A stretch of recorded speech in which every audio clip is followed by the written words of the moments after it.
welcome back to What the Falk podcast. Finally, a win, and we have something to talk about, which is good. Sunderland and the mighty Jobe Bellingham, or just Jobe if you prefer, disposed of Rotherham United to pick up a much-needed 3 points with a 2-1 win at the Stadium Light. And as always, we're going to be here to go over the main talking points from the game, and I'm joined by two regular voices. But first up is Ross Black making your debut for the new season. How are you, mate? You all right? Yeah, I'm good. I feel like the conspiracy theory that Brad started and Dave started that I only come for the games we win. I'm not helping here, am I? Jumping straight on the first win, jumping on the bandwagon.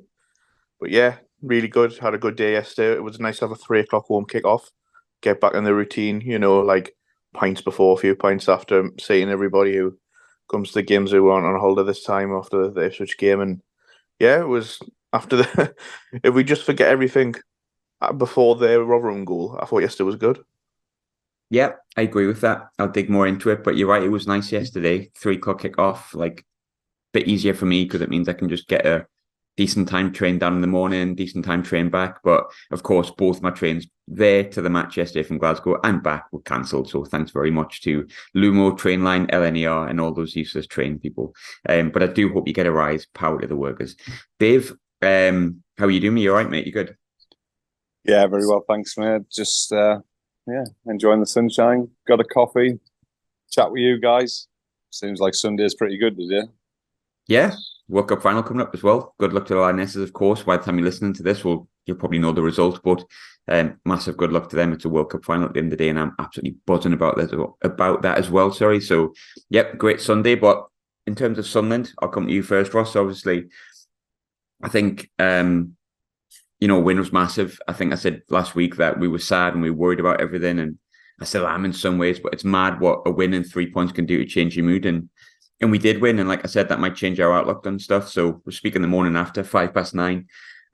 How did you feel about the match? Yeah, so I alluded to it before. I felt like we were very slow starting. We were very nervous. We were a bit tentative in the way we played. We were so scared of losing the ball that we then put ourselves under pressure by not moving it quick enough at the back. And I think, in a way, that helped Rotherham get into the game. They scored, and I think it just set something in us that, like, however, at home, we've got to have a go here. And I think it was massive that we scored straight away to equalise because it kept the crowd on side. And then second half was like watching Sunderland last season, passing the ball quickly, moving it. Troy Hume staying as a right back and Serkin as a left back, overlapping underlaps with the wingers. Dan Neil and Ekwart taking turns to drive forward, not having someone just sit in front of the halfway line every time. And I thought Bradley Dack was seeing him in the number 10 role for the first time. And he showed, look at the assist for the goal. That's real. He's so calm because you look at it in the ground, it looks so easy just to pass back. Everyone could see it. But then when you watch the highlights, he was so composed and he just knew where Jobe was straight away. But yeah, I think that overall, there's still glaringly obvious gaps, which we've talked about it to death. Centre midfielder, another winger, another striker. Like, everyone knows. The club know. I think it's pretty obvious that the club know that as well now. And it's obvious that some people are going to leave. And to me, if they're going to leave, they need to leave now because there's no point waiting until the last day of the window. If they're going to go now so then we can rebuild and reinvest. Because as much as I thought Pritchard and Gooch were okay when they came on, they didn't set the world alight. There was something that happened at half time where Bath, Pritchard, and Gooch went on their own on the subs bench on the other side of the field, and the other subs were in the other group with the coach. And I just felt like that's a division we do not want in the dressing room after doing so well to create what looks like a great environment for people to come in and play football. And I know I went off a bit of a tangent there, but I think they've all been great players for us, but it seems pretty obvious now the minds are set on either the player's choice or the club's choice that they're going to leave. And if they're going to leave, it needs to happen now so then we can get in replacements and get the squad settled. Yeah, I thought, there was singing for Danny Barton that yesterday when we conceded, and even singing for him after we scored in that. And I would rather, from a footballing perspective and what they've done for the club, I'd much rather Danny Barton, Pritchard stay, and I'm very worried about how naive it could make us with lack of experience. But I also, on the flip side, to give it like devil's advocate and balance, if they're gonna leave, we just need to get on with it now. Like, I don't really think singing for Danny Bart was necessarily a positive, because O'Nien was really good yesterday, and I've said I don't like him in a 4. I don't. I don't think he's a long-term answer in a 4. I think he's a long-term answer maybe in a 3. But like the likes of Dan Ballard and that and whatnot, it can't be that nice for them hearing like another centre half's name being sang when it was realistically their first error. We weren't great in the first 20 minutes. I agree with everything you said before, so I won't go over it. But I thought after that we played really well, and I thought defensively, I thought Trey, I thought Dennis Cirkin was. I thought he was outstanding yesterday. I know Jobe's going to get the headlines, and we'll come on to which players have impressed us in a bit. But I've just got to say, I thought Dennis Cirkin was unbelievable yesterday. And I thought O'Nien and I thought Ballard were good. But I think I agree, like the players that are going to go, it's just, we're going to have to get on with it. I would rather see what team we're going to have for the rest of the game. But Dave ultimately looked like that maybe sounds like a little bit of a negative. And I think ultimately yesterday felt very positive. What were your thoughts on the game? I'm probably on the side of, even though we won, even though there was a bit more intensity, still wasn't that impressed. I think you've got to remember who we've beaten. I don't think Rotherham are going to do very well this season. And I think we can see why. But they still managed to cause us trouble. Where Luke is for their goal, I'm not quite sure. He's not even on screen when you're watching the screen. Of course, he's covering someone else's mistake, but that's a discipline thing. And if he was 18, 19-year-old, you can't just pull him to one side and go, yeah, don't do that. Don't get involved in shit like that. It's not your job. Club captain team captain, sorry, and kind of getting involved a bit silly. But we did improve for that, and there definitely was a period yesterday, exactly like Ross said, where we were much more intense, much more together as a team, and that impressed me a lot. I thought obviously Bellingham will get the headlines. I thought his second goal in particular, the composure was fantastic, which is really nice to see.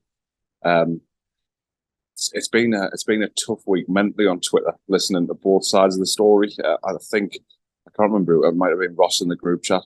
There's just no middle ground with Sunderland fans.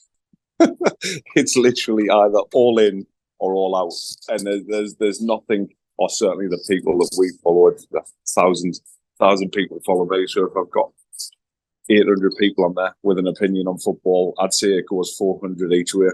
It's like, the thing is, though, it's like that's just, I think that's sometimes you kind of really home in on your own fan base, and you feel like the way your fan base reacts is completely different to everyone else's. But I think football fans are just reactionary. I am. Like last week, I was like saying to people, "Oh man, I'm worried that we could get in a relegation battle here."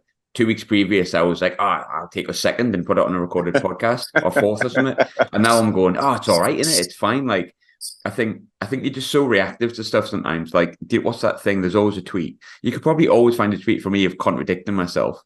And you take a risk every week, don't you, with a review show? But it's not been a nice week on Twitter, but I think it feels like everyone still...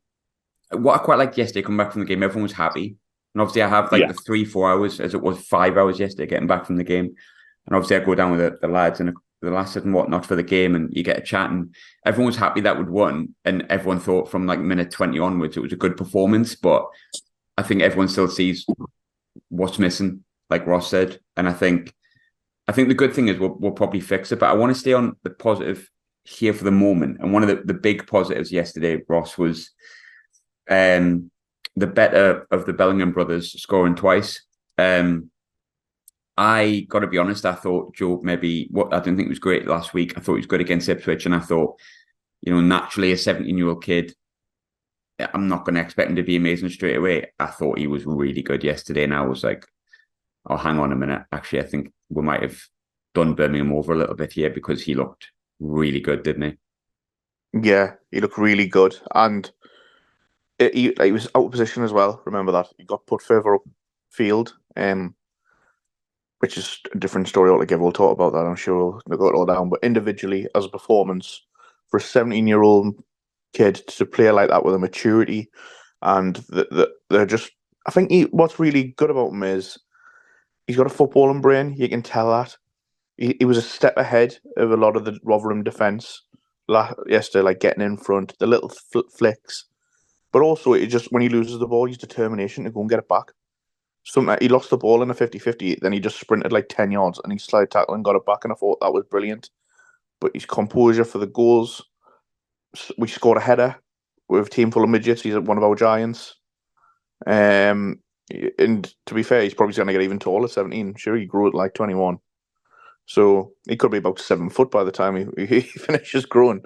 But he looked class. And the finish, the second one, was brilliant. Like to get it in the corner like that. And I just feel like he just looked at a player where if somebody from the academy had came through at 17-year-old and played like that for Sunderland, we'd all be saying, oh my God, we've got one of the best young talents in the country here. And to be fair, that's been something that's been put towards Sweetman a lot this week. I've seen that. Yeah, look, we're getting rid of Pritchard, and he's brought in his mate's son because he knows the Bellingham family, and I thought that's been quite unfair. And there's a reason why so many clubs were after Jobe. There's a reason why he plays for England's under-20s at 17-year-old. The same with Rig. They are really talented players. And that's why they come to Sunderland, because we can let these kids develop and showcase the talents here. And that's the good side of the model. And it's brilliant to see a talent like that, after 3 games to me, really step up and look like a leader yesterday from the front. Yeah, you know what? I think someone said that yesterday. It's funny you said that. Said if Chris Rigg puts in that performance, you're going, oh my God, we've got the best midfielder / number 10 in the country, like young number 10 in the country. What I liked about him yesterday, and I think it's just things you just pick up when you're watching the game.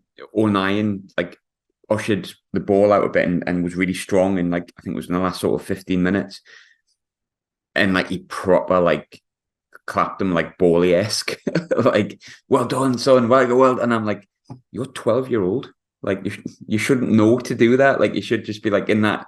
And I thought his interview was great. And look, I'm not expecting 2 goals from him every week, and for him to put in a performance as good as that, that's never going to happen. I don't think his brother did that, and his brother is a world-class player already at the age of 19, 20. But I said if we get a player that's 25% of his brother's talent, we've got one of the best midfielders in the Championship, because his brother's so good. And there's a lot of good stuff I've seen about him, and I don't want to get too hyped off like one game, because he wasn't that great down at Preston. I thought he was good against Ipswich, but I do think it's becoming quite clear that he's been the best one we've brought in this summer. But I'm going to hand this one over to you, Dave, as well. Jobe, he was really good yesterday, and I'm trying not to hype him up too much because I'm aware 17-year-old will fluctuate in form, but he was good yesterday, wasn't he, Dave? Yeah, very good.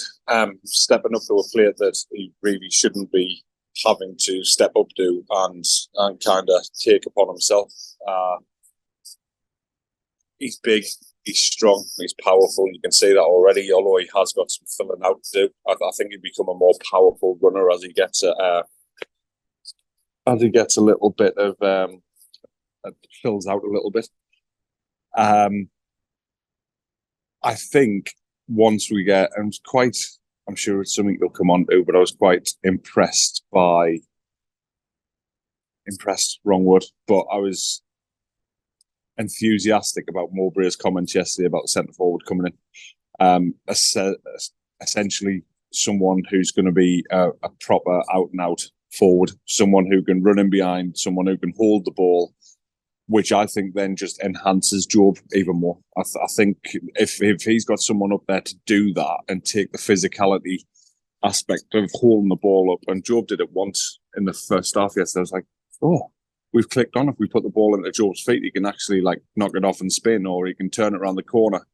And again, that's a level of maturity and a good spot from Mowbray. Obviously something they've been working on. Sure, it's something he doesn't want to have to work on, a 17-year-old becoming a utility man and carrying the team from an attacking perspective. But yeah, all of these qualities are there to see.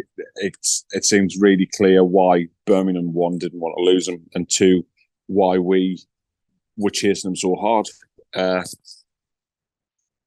that's 2 out of 3 good games he's had, and if we get to that by the end of the season of playing kind of 46 games and he's had 38 good games and 8 not so good, then we've done all right. I mean, that's a crazy statistic, to be fair. If we go half and half, if we go 1 and 2 good games, we're doing all right, really. It's worth pointing out there that you mentioned you did really well holding the ball up. That Mowbray and Speakman have both came out and said that they're unsure where Jobe's actual position is. So it is crazy to say this, but he's not going to be an out number 9. But could he become like a second striker if we went 2 up top? Because I think he's definitely got all the capabilities to do that, hasn't he? I think the lad can become anything he wants, Roscoe. That's what I think. Dream big. I think I was really impressed by him yesterday, and I'm trying my best not to hype him up too much because it's just one particularly good game and 2 good games in 3. But it's just his maturity, his size, his ability, his maturity to finish the second ones.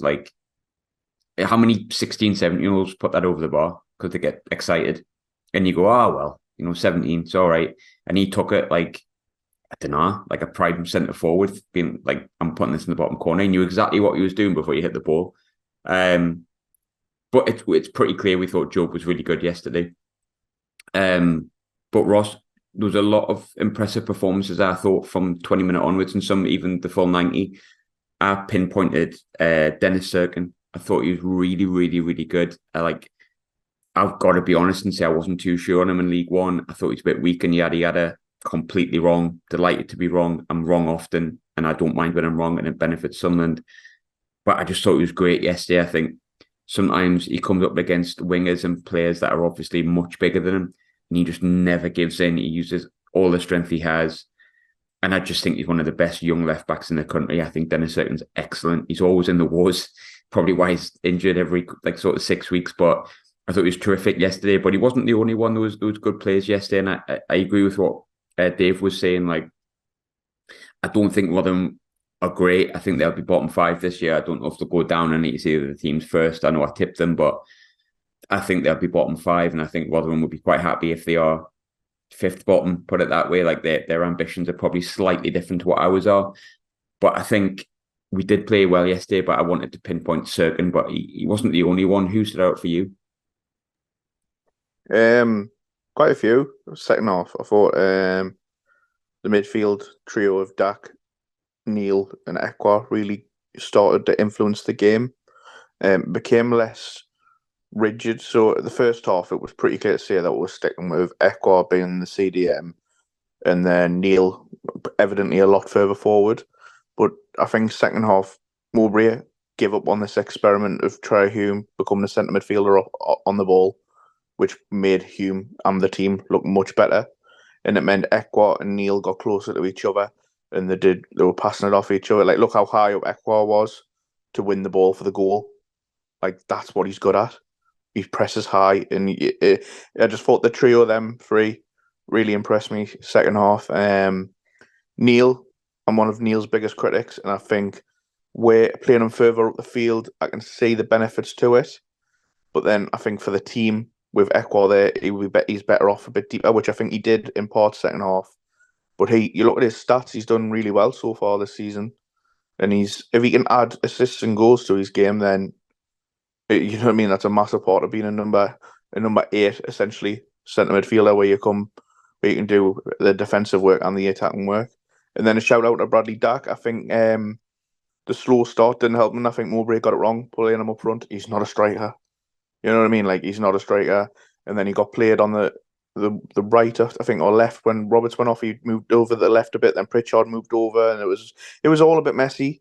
But I think the main thing is that when he's in the number 10 position and he's with a forward in the box or around the area, if he's got someone like Jobe or a number 9 to pass to, he can be the glue and he can just make it simple, because he showed his composure. And I think at times you can tell, I think he's still not fit, but when he gets fully up to scratch, I think you can tell there's a real player in there for this level. Yeah, I wanted to ask about Bradley Dack because I agree with the other players you mentioned before. Ekwa was great, but I always think Ekwa was great. Like another player that I was completely wrong on, which is great. I really like being wrong. It's great. If it benefits Sunderland, fantastic. Dave, it's split opinion a bit yesterday. Bradley Dack. Some people online said they thought he was awful.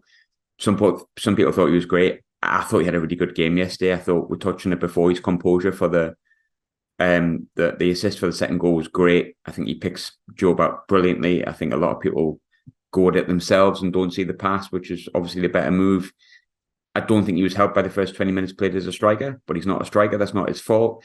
I agree with Ross. He doesn't look 100% fit, but I think there was a lot in Bradley Dack's game yesterday that is going to show us why he's going to be more of a benefit than a negative this season, Dave. But do you agree with that or something? Or do you feel a bit different? Do you hate Bradley Dack is what I'm asking? Certainly don't hate him. I think there's clearly a football player there. He's been around the Championship for, what, probably 8-10 years, something like that, without looking back on good old Wikipedia. He's one of... I just think he's Alex Pritchard Mark II, to be fair. I think he's a little bit stronger. I think he's a little bit... I have no problem with him. He looks like Chris Maguire with long hair. Yeah, fair bit better, I think, though. Yeah, I think that's all it was done. He obviously gives the experience as well. I think if Dack had been at the club for a couple of years and his contract was running down and Pritchard was on a free transfer, I think the exact same situation happens in reverse. He's clearly not fit enough. He's nowhere near match fit. Is that Mowbray getting onto the board of saying, get me a centre forward, please? Who knows? But someone like a Pierre Ekwa, a Dan Neil, a Jobe, they're going to learn from Bradley Dack. And that's a good thing. And that's the whole reason that he's there. And of course, he can still contribute something to a game. We can see his thought process, his touch on the ball. It's very good. And it'll come with fitness. It's let's hope in 10 games time he's up. He's familiarized himself with the culture and the city and stuff like that. He's done his shopping in the bridges with Olivia and hopefully he cracks on. I think look, and it might not happen because you don't know what's going to happen in the transfer window, but I would hope that Ross is going to be here at least January and we will see him again before that. And I think there is parts when I'm looking at Bradley Dack and I'm like, can he do the same as what Pritchard did with Stewart? Because Pritchard will always play better with Stewart. I really like Pritchard. I'd like Pritchard to stay. Like I'll openly admit that, but I just feel there's no point in discussing it because he's quite clearly not going to stay for whatever reason it is, and Dack is the replacement. But I think when Stewart comes back, or another striker that maybe can run the channels in a similar way to Ross Stewart, I think you'll really see the best of Bradley Dack when he gets fitter. But I don't think he was amazing yesterday, but I definitely think you could see what he's going to bring when he gets fitter and when he gets something in front of him that he can hit. Like as soon as Bellingham became like almost someone who could hold the ball up top, you could see he instantly, his whole game changed. When he was a forward, he looked lost, and that's not his fault. He's not a centre forward. But talking of centre forwards, Ross, first 20 minutes, I thought we looked like we had nothing to hit. And it was like, oh God, here we go again. And then Rotherham score, we equalise straight away, and things change a bit, confidence changes and whatnot. But the first 20 minutes, we did look a little bit like we were passing it 4 yards across the back because there was now to hit, and all of our players were like in our own half because no one knew who was up front because there wasn't a centre forward. But Mowbray's comments, like Dave said, he knows the striker coming in. You haven't heard him be that positive for weeks. It appears it's going to be Jay Stansfield, unless I've read it wrong, and Jay Stansfield's someone we're really interested in, and there's another one coming in, but I think it might be the latter, but I think Stansfield may be one of them. 9 goals, 7 assists in 36 games last year for Exeter, 20 years old. Good move. I think he's he look his stats. I think I've seen it on Twitter. I should have probably fact checked this, but I'm sure his minutes to goal ratio is very similar to Broadhead in League One. at Sunderland, and he plays very similar to Broadhead, where he can play up top through the middle as a number 9, or he can drift in from the left. He can play in a 2, so he's wanted by a lot of Championship clubs, which is a good sign. Then again, so is Gallagher, but I'm just going to erase that one from my memory. But I think like it seems that way, that it is him. But then the way Mowbray was talking about the striker, he wasn't really explain the way you said it was like an out and out number 9 who can hold it up, can get him behind. I don't think the hold up play in that is really Stansfield's game from what I've seen.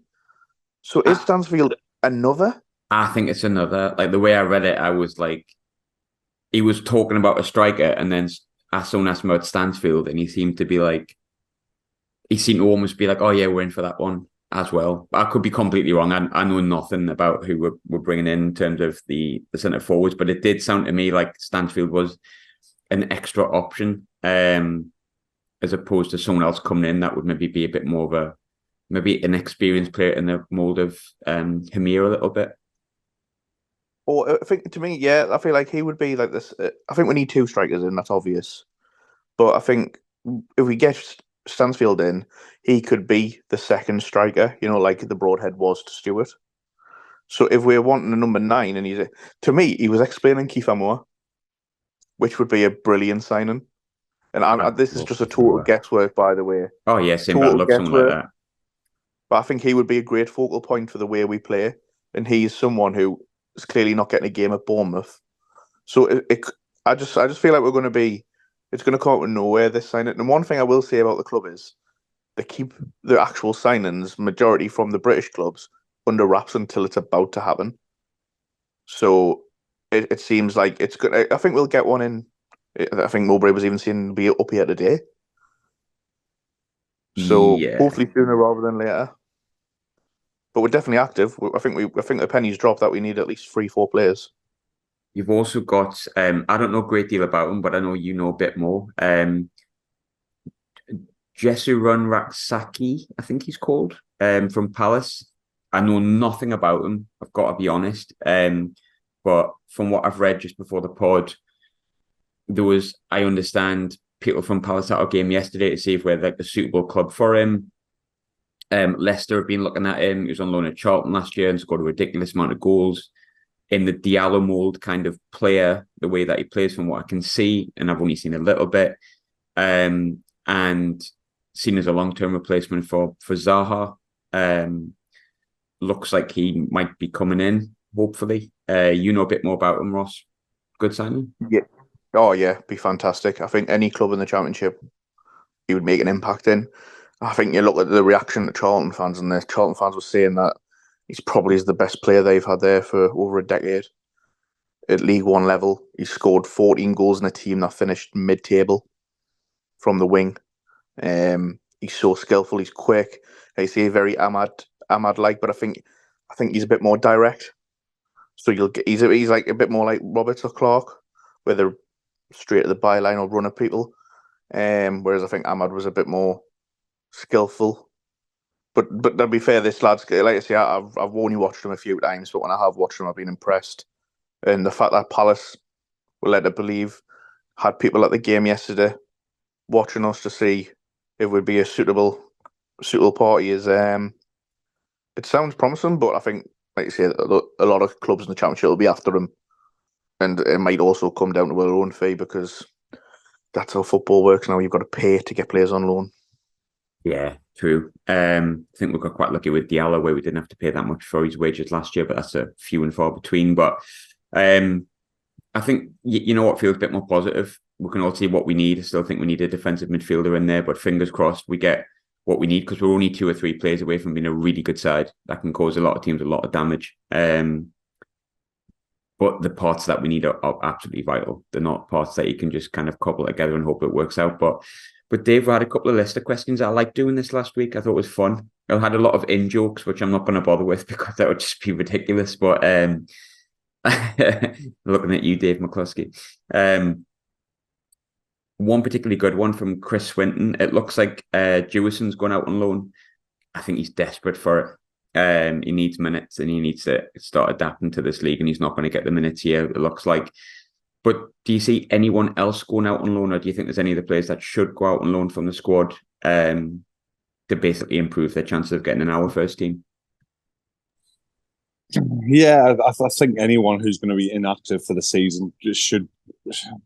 It's got to be better playing more competitively than, say, with the reserves or the under 21s. Yeah, I think Dewey he needs something. He needs to play week in, week out, and just see how he gets on. A couple of goals will give the lad confidence, even if it was only a loan move until January. Because it'll get a bit too cold for him by then. Costa Rica's a bit warmer, so get him back, get him under one of the sub suits, and hopefully he can make a bit more of an impact. Because I think everyone sees it. There's a raw talent there. He just needs maybe to deal with the physicality, find his best position, perhaps even. And I'm sure if a couple of our loan signings come off, then I'm sure he'll be out on loan and hopefully getting some regular playing time. Other than that, I think it is going to be kind of a revolving door, isn't it? The more that we get in, the more that we'll go out. We've got to look after ourselves first and foremost, and it's quite nice that the piss-taking party's over, and we'd actually do that nowadays instead of just going, go on, I'm sure we'll get someone in the next couple of days. Transfer window slam shut, and all of a sudden we've left ourselves short. Who would think a football club could be run like that? Only Sunderland. Yeah, they'll definitely. It's exciting. It's a bit more positive this week, exactly like you say. Win in a weirdly must-win game, and then intriguing for all of us fans to see who comes in, who goes out, and see if we can push on a little bit. Yeah, and I do think the next 2 weeks, which we're going to come on to before we finish, are obviously really big in terms of the tough games. Like Coventry away is hard, Southampton at home's really hard, I think. But we can get points out of it. But I don't want to see us take 20 minutes to get into gear because we haven't got the kind of things we need. And I don't want to be negative on a game when we've won, far from it, but we need a striker. It looks like one's coming in, which is good. And we need a little bit more like a defensive midfielder. And I think we're 2 or 3 players away from being real contenders. I know we've lost the first 2 games, and I know we've got 2 hard games coming up. But bringing the right players, bringing the right positions, the right experience, I think. I honestly don't think we're that far away from being like a really good side that doesn't fluke the playoffs or get in the playoffs on the last day. It's in the playoffs for most of the season. And fingers crossed we get that. But Ross, I wanted to ask your thoughts on the loan moves as well. I'm just looking through the squad. I think, you could look at Matete, but obviously he's injured. Huggins is not really playing that much, but that's not because he's not good enough, but you've got like Sirkin and Hume obviously have those positions at the minute. Anderson's already out on loan. Riggy, I don't want to go out on loan. I think outside of that, the one that's really sticking out to me that could potentially do with getting a run of games, maybe Barr. I think Barr's going to depend on who we bring in. If we bring in like someone who can play on the left, or as well as, like you say, having a few number 10. If we get a strikers in, then you put Jobe and Dak as 10s, then you're probably a League One move. But then again, you just don't know. Like as well, I wonder where Bennett's going to go on loan, because I don't know why. I have a feeling he'll go on loan abroad. I don't think he'll go on loan to a League One side. I feel like it could be I don't know, a Netherlands kind of move. That wouldn't surprise me at all. So, but yeah, I think that I don't think they'll have any of the first team players who started yesterday leave. That's my gut feeling. I just feel like the squad we've got now, we need to improve on it, and it'll be the players that were on the bench and on the fringes that'll leave to then bring in further competition and strengthen depth that way. Alan Nixon's just posted about Patrick Roberts potentially being looking at getting cashed in. Can I just clarify before we finish, Dave? That would be a ridiculous idea, wouldn't it? Oh, even though I upset Brad last week by saying that me and you were biggest advocates of him, can I just correct that? A public apology. public apology to Ross and to Brad. We all love Patrick Roberts. That is the views of the What the Falk podcast, not just Dave and Graham. So Brad and Ross love him just as much as we do. Yeah, honestly, I just hope it's shit. I really hope it's shit, because when you're trying to improve and you need experienced players, which seems to be I almost wonder if the journalist world have jumped onto the fact that we've got this model. It's all about kids, and anyone who's over the age of 25, it's like, can we just remind you, this is not a Football Manager save. We've all done it. We've all tried to bring in the 19-year-olds and win something with kids because Alan Hansen told us he couldn't. And yes, I'm having a bit of a rant, because if Patrick Roberts goes, it'll make me just as sad as when Ross Stewart goes. So fuck you, Nixon. Just a joke. That's the opinion of Dave Lawrence, not the opinion of What the Falk podcast. Apologies, Brad. Apologies, Ross. On to next week. Let's smash Coventry. Got like a minute left, but yeah, Ross, I think just not good. Yeah, no. we can't sell Patrick Robertson. No. To me, it feels like there was a lot of talk about he wants a new contract. This feels like maybe a story to get the contract done. Maybe. If I fucking hope so. Yeah, me too. I'd be devastated if you would, but isn't it great that we brought flipping Ross on the show just for like that balance and that equilibrium? Just when we're all getting reactionary and flipping kicking off, he's there and he's like, "Oh, it's just to get the deal done." Whatever, Ross. Stop it with your rationalism. How dare you? Right. Thanks for joining, everyone. Subscribe in that if you want. Bye. That was so abrupt, by the way. Soz. England's playing.